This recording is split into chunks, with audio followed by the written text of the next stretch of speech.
नमस्कार मित्रांनो, तू ही रे माझा मितवा या मालिकेच्या आजच्या भागामध्ये आता आकाशला अर्णव म्हणतो की हा बोल आकाश. त्यावेळेला आकाश म्हणतो की दादा तू लवकर प्लीज घरी निघून ये, इथे एक खूप मोठा प्रॉब्लेम झाला आहे. त्यावर अर्णव म्हणतो की काय झालं आहे आकाश. तेव्हा तो म्हणतो की दादा आज कदाचित सगळं काही बदलून जाणार आहे, तेव्हा मग तू प्लीज घरी ये, मी आता कॉलवर सांगू शकत नाही. असं म्हणून तो फोन ठेवतो. अर्णव विचार करतो की काय बदलून जाणार आहे सगळं, त्याला काहीच कळत नसतं. त्यावर ईश्वरी म्हणते की अर्णव सर काय झालं, तुम्ही असे का बोलताय. तेव्हा मग तो म्हणतो की नाही काय नाही मिस इंदोर, चल आपण निघूया, गाडी घेऊन निघायला हवं, उशीर होतोय ना. असं तो बोलतो आणि तिला त्याबद्दल काहीही कळू देत नाही. आणि ईश्वरी आता पुढे जात असते. समोर चिखल असतो आणि तिचा पाय घसरत असतो. तेवढ्यातच अर्णव तिचा हात धरतो आणि मग ईश्वरी अर्णवचा हात धरत धरत मिस इंदोर सांभाळ स्वतःला असं म्हणत तो आता पुढे पुढे तिच्याबरोबर चालत असतो.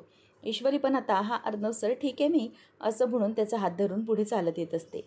आणि त्याच वेळेला आता ईश्वरी आणि अर्णव दोघंजणही तिथून आनंदाने बाहेर निघत असतात, आपल्या खूप साऱ्या आठवणी सोबत घेऊन.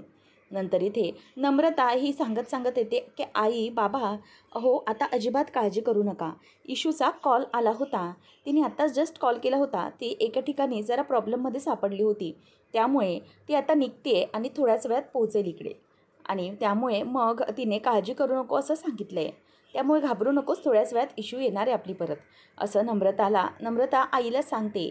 आणि तेव्हा मग सुप्रिया आणि संजयचा जीव भांड्यात पडतो. त्याच वेळेला आता ते डोक्याला हात लावतात आणि ती सांगत असते की ॲक्च्युली काय झालं, काल रात्री ते पावसामध्ये अडकले होते आणि अर्णव सराची गाडी बंद पडली आणि त्यामुळे हे सगळं घडलं. तेव्हा आता संजय डोक्याला हातच लावतो. सुप्रिया म्हणते की काय हो सगळं ठीक झालं आहे ना, आता तरी तुमची चिंता मिटली आहे ना, ईश्वरी येते परत. तेव्हा मग आता ते असं फक्त थोडं बोलून दाखवतात, परंतु मनात जो काही राग असतो तो तसाच असतो. नंतर मग सुप्रिया म्हणते की तुम्ही ना आता जरा शांत व्हा, मी चहा आणते, असं म्हणून ती चहा बनवण्यासाठी जाते. आणि त्याच वेळेला आता इथे संजयचं मन मात्र थाऱ्यावर नसतं.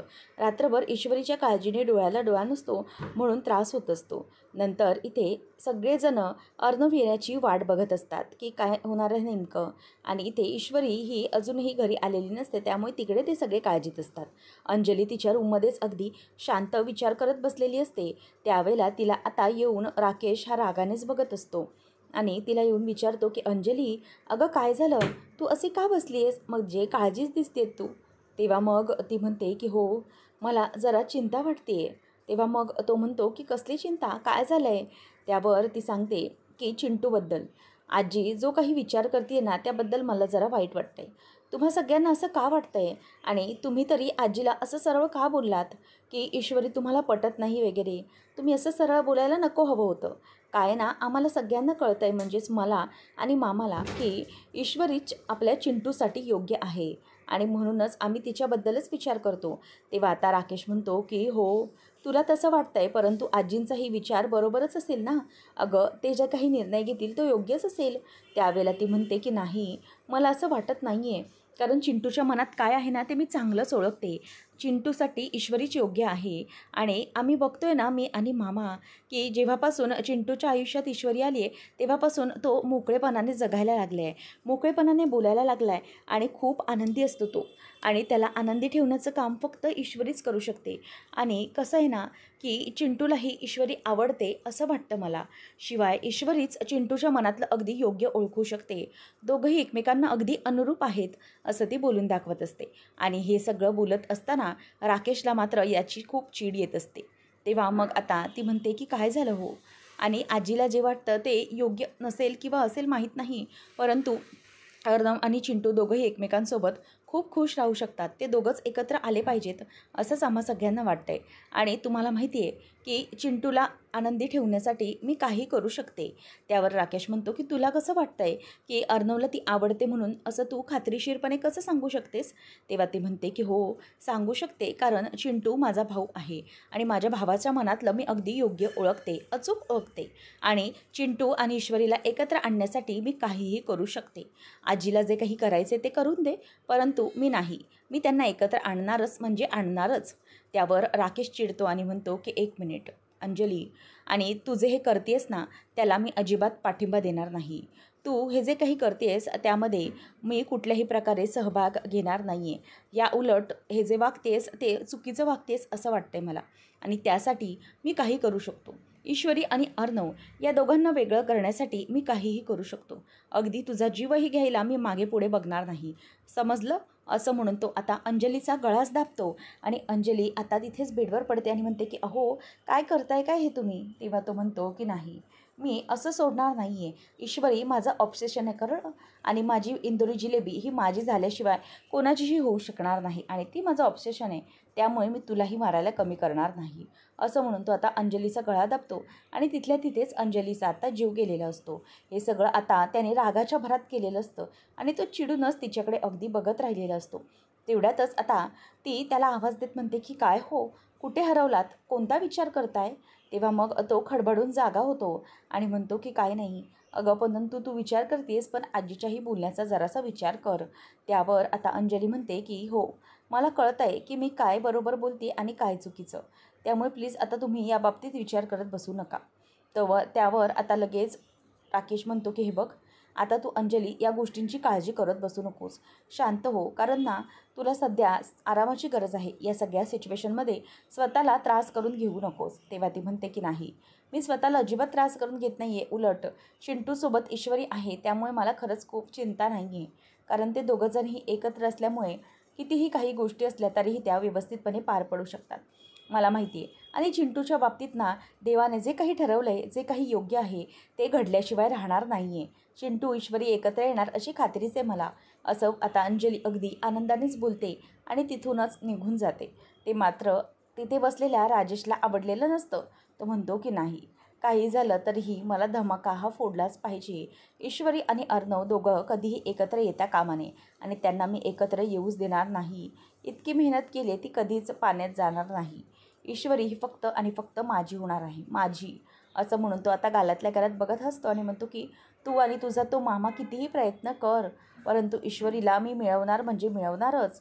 असं म्हणून राकेश आता रागानेच ईश्वरीकडे म्हणजेच अंजलीकडे बघत असतो आणि अंजली निघून गेल्यानंतर त्याच्या डोळ्यामध्ये जो राग असतो तो खूप जास्त असतो आणि त्यामुळे ईश्वरीला काही करून मिळवायचंच असा त्याच्या मनामध्ये आता एक हेतू निर्माण झालेला असतो आणि त्यासाठी तो अगदी काहीही म्हणजे काहीही करायला तयार झालेला असतो.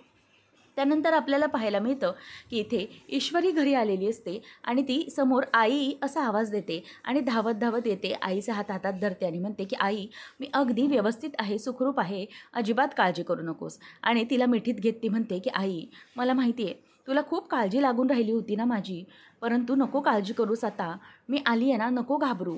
असं ती आपल्या आईला बोलते आणि तिला घट्ट अगदी मिठी मारत शांत करते.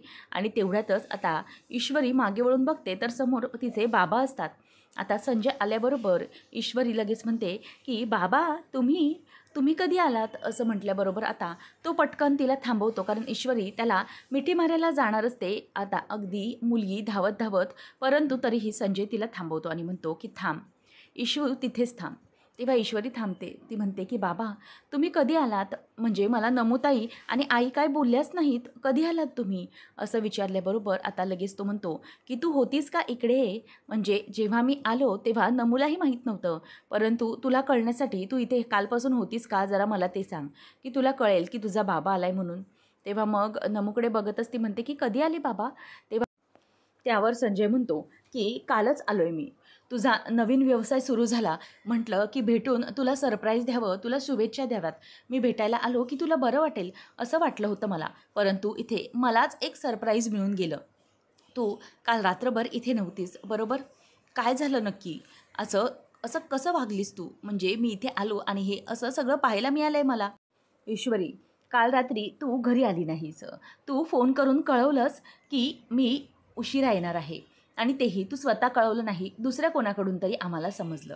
ठीक आहे, ते आहे तर आहे, परंतु किती उशीर? रात्र होणार आहे तर तू किती उशीर होणार आहे हे तू काही सांगितलं नाहीस. आणि त्यानंतर रात्रभर तू बाहेरच होतीस. आम्हाला काळजी किती लागून राहिली होती याचा विचार करतेस का तू? आम्हाला किती त्रास होत होता. इशू कशी आहे, काय आहे हे कळत नव्हतं आम्हाला. तेव्हा मग आता ईश्वरी म्हणते की बाबा, अहो मी एकदम अगदी सुखरूप होते आणि अर्णव सर होते माझ्यासोबत. तेव्हा मग आता राकेश म्हणतो की हा अर्णव, हिच्या तोंडूनही मी तेच वाक्य ऐकलं, परंतु ही तुझी जबाबदारी नाही आहे का की घरी कळवणं आणि दुसरी महत्त्वाची गोष्ट ती म्हणजे तू रात्रभर घराबाहेर होतीस, नक्की असं काय घडलं होतं? तेव्हा मग ती म्हणते की बाबा, अहो आम्ही तिथे बदलापूरला माझ्याच कामासाठी गेलो होतो आणि त्याच वेळेला मग आता मी म्हणाली अर्णव सरांना की आपण आत्ताच जाऊया. तरीही अर्णव सर मला सांगत होते की उद्या जाऊया म्हणून, उद्या सकाळी.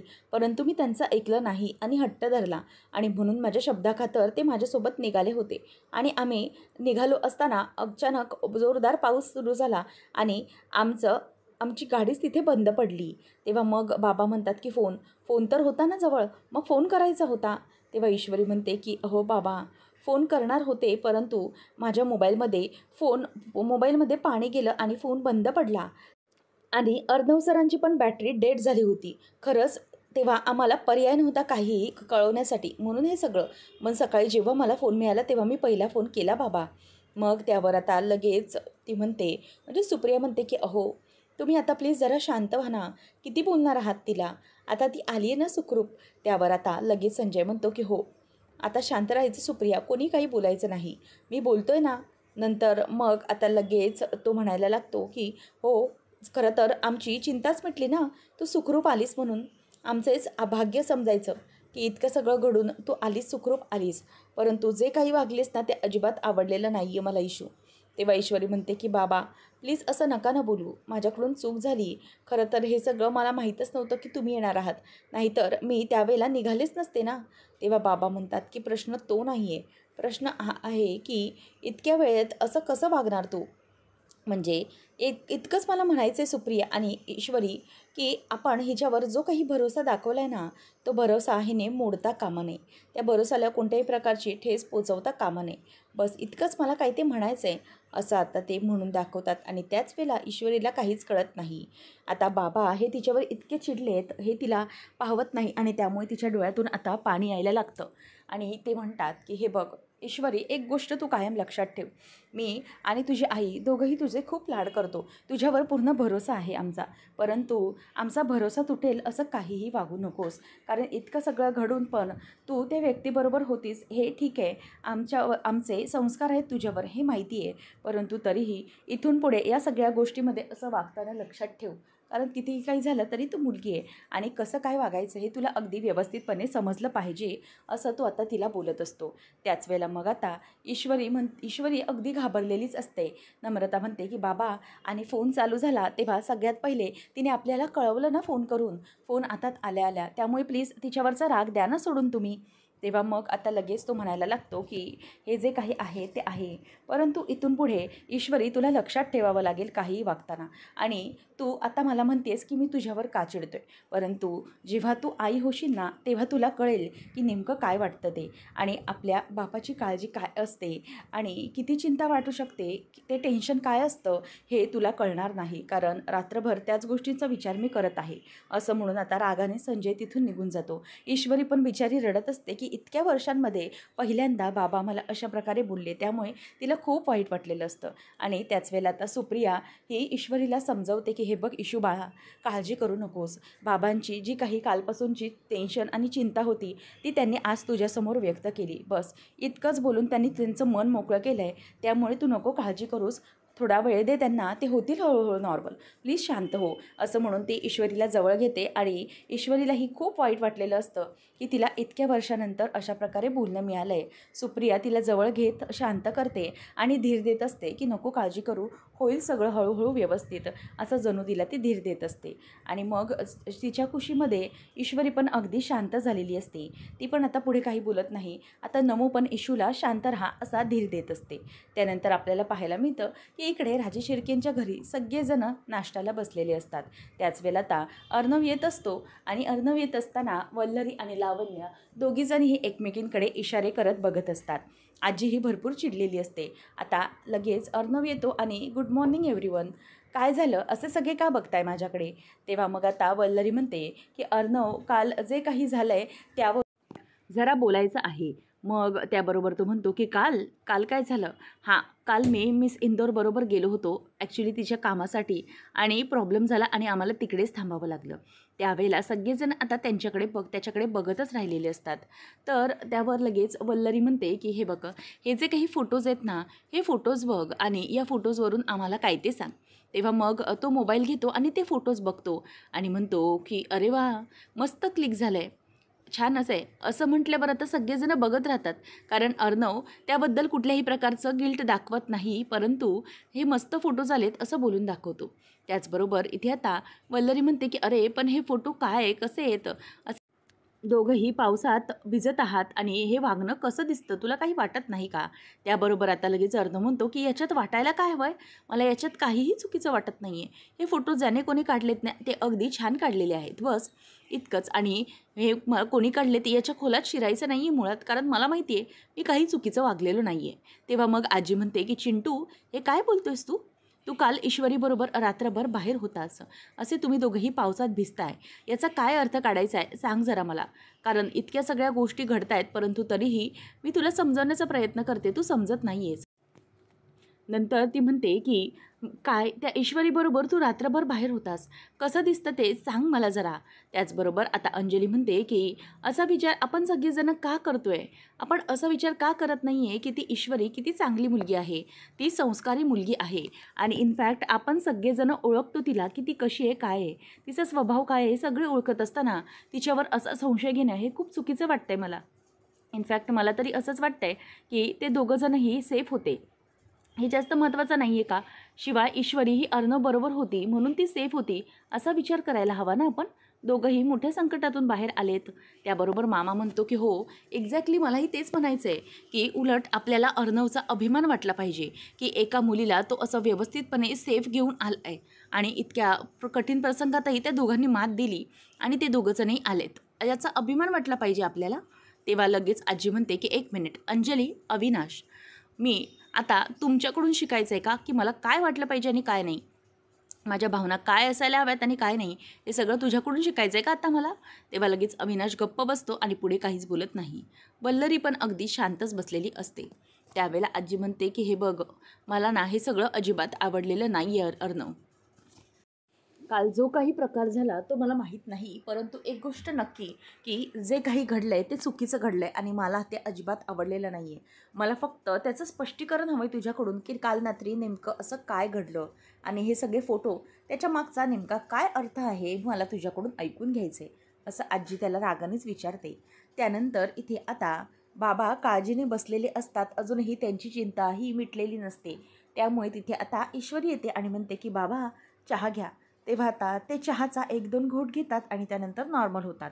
ईश्वरी म्हणते की "बाबा, खरंच मला माहिती आहे, मी तुम्हाला खूप हर्ट केलं ना, खरंच त्यासाठी खूप सॉरी." तेव्हा मग ते शांत होतात आणि ठीक आहे असं म्हणतात.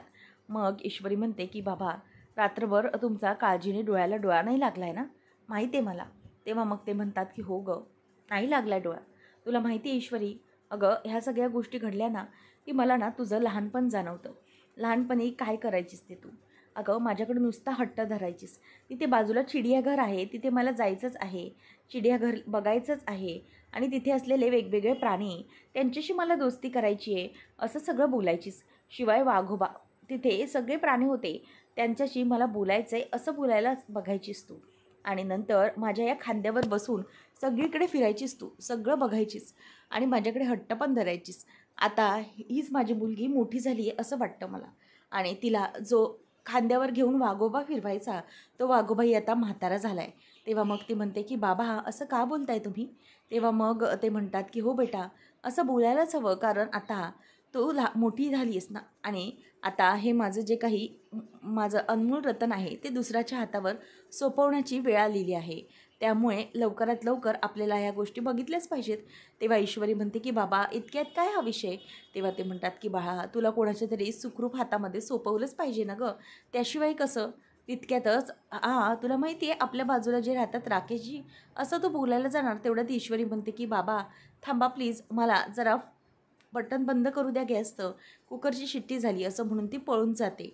आणि त्याच वेळेला आता लगेच सुप्रिया येते आणि म्हणते की "काय हो, काय झालं?" तेव्हा मग ते सांगतात की ईश्वरीशी मी बोललो आहे, आता बघूया काय घडतं ते. परंतु तेवढ्यातच ती तिथून निघून गेली.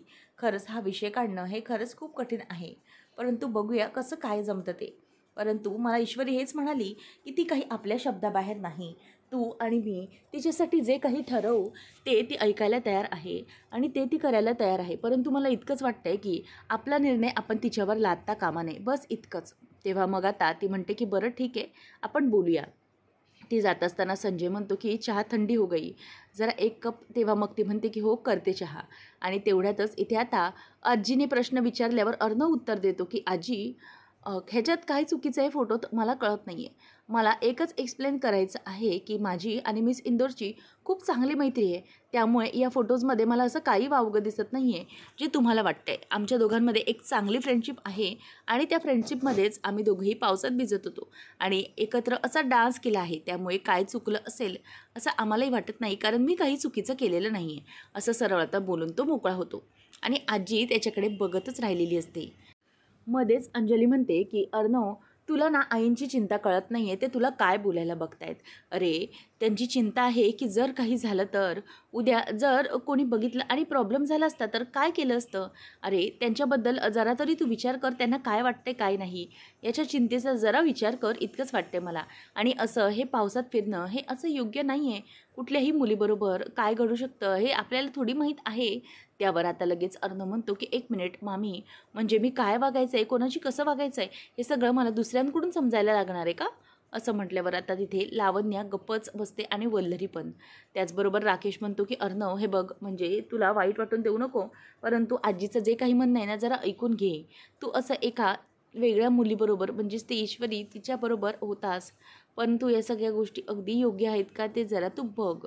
असं आता इथे तिने बोलून दाखवल्याबरोबर तो शांत झालेला असतो आणि म्हणतो की जिजू, परंतु मी काही चुकीचं केलेलं नाही आहे. जे काही झालं आहे ते व्यवस्थित करतो आहे मी आणि मला काही चुकीचं घडतं आहे असं वाटतच नाही आहे. इनफॅक्ट सगळेजण तुम्ही खूप त्रास देत आहे आणि खूप चुकीचा विचार करताय. त्याचबरोबर इथे आता वल्लरी आणि लावण्या दोघीही बाजूला बसलेले असतात, त्यामुळे त्या पुढे काहीच बोलत नाही आणि गप्प बसलेले असतात. आता अर्णवला काहीच कळत नसतं, कारण आजी ही सतत त्याच्यावर बर्डन टाकत असते, म्हणून तो गप्प बसलेला असतो. परंतु तो काही शांत नसतो, कारण आजी काही बोलेल त्याचं उत्तर त्याच्याकडे अगदी व्यवस्थितच असतं. पुढच्या भागामध्ये आपल्याला पाहायला मिळणार आहे की आता आजी अर्णवला म्हणत असते की अर्णव, तुझं हे सगळं बाकीचं ठीक आहे, परंतु एक गोष्ट नक्की की तू त्या आता ईश्वरीबरोबर संबंध तोडून टाकायचे आहेस. तू त्या ईश्वरीबरोबर कोणत्याही प्रकारचं नातं ठेवायचं नाही. तिच्याबरोबर कुठलंही का नातं काय, मैत्रीचं पण नातं तिच्यासमोर तू ठेवणार नाहीस आणि त्यामुळे व्यवस्थितपणे आता तिच्यापासून तू लांब होऊन जायचं आहेस. आणि मला हेच हवं आहे आणि तुझा साखरपुडा मला लावण्यासोबत लावून द्यायचा आहे. असं म्हटल्यावर अर्णवला आता धक्काच बसतो. आजी अर्णवला बोलते की चिंटू, आणि जोपर्यंत तू ईश्वरीबरोबर बोलणं बंद करणार नाहीस, तिच्यासोबत कोणत्याही प्रकारचं नातं तू ठेवायचं नाहीस, आणि जर तू यावेळेला माझं ऐकणार नाहीस तर मात्र मी अन्नपाण्याचा त्याग करेन आणि हा जीव सोडण्यासाठी मी तयार होईन, जीवही देईन, परंतु तुला तिच्याशी बोलायचं नाही. आणि जोपर्यंत तू मला हे वचन देणार नाही ना, तोपर्यंत मी काहीच खाणारही नाही. असं आजी आता अर्णवला बोलून दाखवते. त्यामुळे अर्णवला या सगळ्याचा धक्काच बसतो. तर इथे ईश्वरीशी बोलायला न सांगितल्यामुळे त्याला काय करावं काहीच सुचत नसतं. दुसऱ्या बाजूला आता इथे ईश्वरी ही अर्णवला कॉल करत असते. ईश्वरी म्हणते की अर्णव सरांशी फोन करून त्यांच्याशी बोलून घेते. तीही जरा काळजीमध्येच असते आणि अर्णव हा फोन उचलत नाही, त्यामुळे तिला चिंता लागून राहिलेली असते की अर्णव सर का फोन उचलत नाही आहेत. आणि अर्णव त्याचा फोन बघतो तर मिस बडबड म्हणजेच ईश्वरीचा फोन आलेला असतो. आता अर्णव नेमकं काय करेल हे पाहणं रंजकतेचं ठरणार आहे. अशाच मालिकांचे अपडेट्स जाणून घेण्यासाठी आजच आपल्या चॅनलला सबस्क्राईब नक्कीच करा. धन्यवाद.